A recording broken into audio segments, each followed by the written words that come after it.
یہ کتاب کے پیش لفظ کے طور پہ موجود ہے۔ اس کتاب میں حسین صمدانی کی ذات میں بہت خوبیاں موجود ہیں، مثلاً وہ آرٹسٹ ہیں، شاعر ہیں، افسانے اور مضمون بھی لکھتے ہیں۔ اس کے ساتھ ہی ساتھ تنقیدی طور پر ادب، آرٹ اور شاعری کو دیکھتے ہیں، اور خاص بات جو ہے وہ یہ ہے کہ جب کسی دانشور اور ادیب کو زندگی کے تجربات ہوتے جاتے ہیں تو کچھ لوگ زندگی کے تجربات کو بہت ہی سرسری طور پر دیکھتے ہیں، لیکن کچھ لوگ اس کا گہرائی کے ساتھ مشاہدہ کرتے ہیں کہ زندگی کیا ہے۔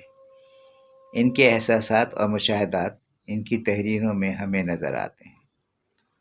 حسین صمدانی کے آرٹ اور ان کی تحریروں کی خصوصیت یہ ہے کہ وہ زندگی کے جن نشیب و فراز سے گزرے ہیں وہ مشاہدات ان کی تحریروں میں پوری طرح سے نظر آتے ہیں۔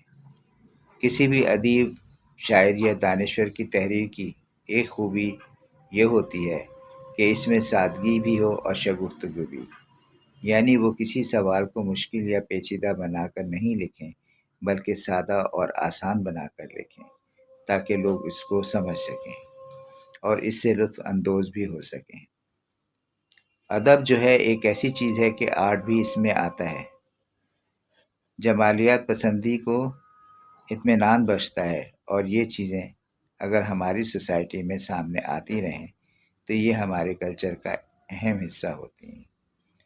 مجھے بڑی خوشی ہے کہ حسین صمدانی نے اپنے آرٹ، افسانوں اور مضمون نگاری ان سب کو جمع کر کے ایک جگہ شائع کروایا ہے تاکہ ان کے جو ادبی احساسات اور جمالیاتی ذوق ہیں اس کا پورا اظہار ہو سکے۔ مجھے امید ہے لوگوں کو ان کی تحریریں پسند آئیں گی۔ لاہور، 24 نومبر، ڈاکٹر مبارک۔